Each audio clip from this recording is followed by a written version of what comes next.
pourquoi votre voyage en Inde peut être une expérience bouleversante. Salut à tous, j'espère que vous allez bien, moi ça va, mieux que vous, de mieux en mieux. Aujourd'hui, je vais parler du syndrome de l'Inde dans cette vidéo. Alors je ne sais pas si vous êtes déjà rendu en Inde, mais quand vous arrivez la première fois en Inde, vous pouvez vous sentir totalement perdu. Parce que vous arrivez dans un pays continent qui est énorme, avec de très forts contrastes d'une région à une autre. Et puis, vous avez l'impression de voyager dans le temps. Alors, il y a des endroits qui sont vraiment très modernes, comme vous avez des endroits vraiment austères. Donc, ça peut vous donner une sorte de gifle et remettre en question toute votre existence, tellement c'est différent des pays occidentaux. Voilà. Donc, typiquement, vous pouvez avoir des crises d'angoisse inexpliquées. Vous pouvez commencer à psychoter, délirer, avoir même des hallucinations, entendre des bruits.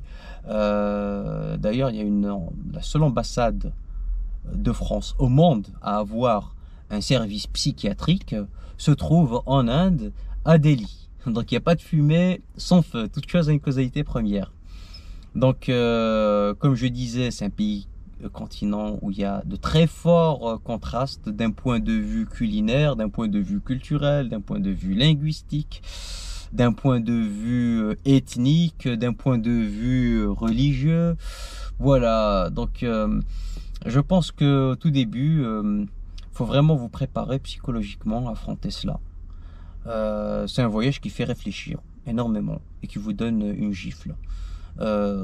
Typiquement, moi je me suis baladé dans le plus grand bidonville au monde qui se situe à proximité de Mumbai. Il s'appelle Dharavi. Vous avez 1 million d'habitants sur 200 mètres carrés, donc la densité elle est extrêmement forte. Dans les trottoirs, vous allez être confronté aux voitures, aux tuk-tuk, aux motos, à des animaux, c'est-à-dire les chèvres, les vaches, les moutons. C'est assez bordélique, parfois vous pouvez même croiser des éléphants. Au centre de Jodhpur par exemple, j'ai vu un éléphant immense, normal. Voilà, donc ça fait partie de l'expérience. Mais je pense que c'est vraiment un voyage fascinant. En tout cas, moi j'éprouve de la gratitude et je suis très content d'avoir eu la chance de visiter partiellement l'Inde, parce que bon, pour visiter l'Inde, je pense que vous avez besoin d'au moins 2 ans à temps complet pour faire l'Inde du nord au sud, d'est en ouest, de manière exhaustive. Moi j'ai juste survolé certaines villes, hein. J'ai été dans le Rajasthan, j'ai fait Jodhpur, Jaipur, Jaisalmer. J'ai fait Mumbai, Delhi, Agra, Varanasi. Varanasi aussi, c'est incroyable. C'est une ville sacrée en Inde, hein. C'est, on va dire, la Mecque des hindouistes. Vous pouvez être confronté à des scènes extrêmement dures, surtout si vous avez vécu en Europe ou en Afrique, hein, parce que vous allez percevoir des gens en train d'être brûlés devant vous et leurs cendres sont jetées dans le Gange, des gens se baignaient dans le Gange. C'est vraiment une approche très différente de la nôtre. Et alors je dis pas que c'est forcément mauvais, attention. Voilà, c'est juste que les hindouistes croient en la réincarnation et ils croient beaucoup au karma. Donc quelque part, les personnes pauvres, elles acceptent plus facilement leur sort. Il y a une sorte d'acceptation liée au fait que peut-être que notre condition actuelle est liée à nos vies antérieures. On n'a pas peut-être été très bon dans les vies antérieures et pour améliorer sa réincarnation, eh ben, on essaye de bien se comporter, tout simplement. Voilà. Donc, l'Inde, c'est vraiment un pays fascinant. Moi, j'ai été tout seul en Inde et je peux vous garantir que c'est vraiment une expérience qui m'a permis de relativiser énormément de choses.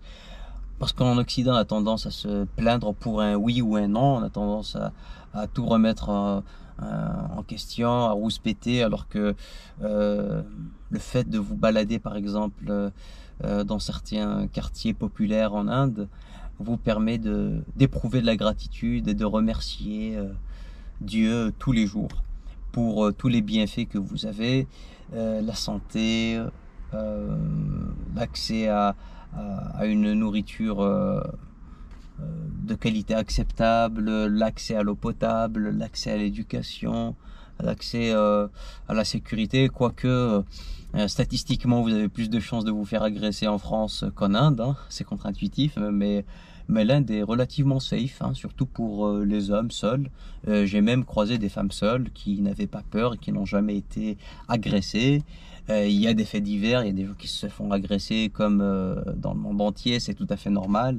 Mais un arbre qui tombe fait plus de bruit qu'une forêt qui pousse, donc il ne faut pas du tout que certains prophètes du malheur vous dissuadent, parce que la sécurité elle est vraiment au top en Inde. Voilà.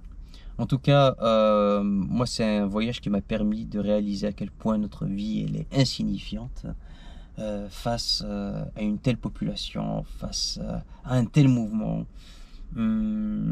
Et puis, ça m'a aussi permis de réaliser une chose très importante, c'est que malgré le fait que l'on ait des différences religieuses, culturelles, financières, éducationnelles, ethniques, tout ce que vous voulez, il y a plus de choses qui rapprochent les êtres humains que de choses qui les divisent.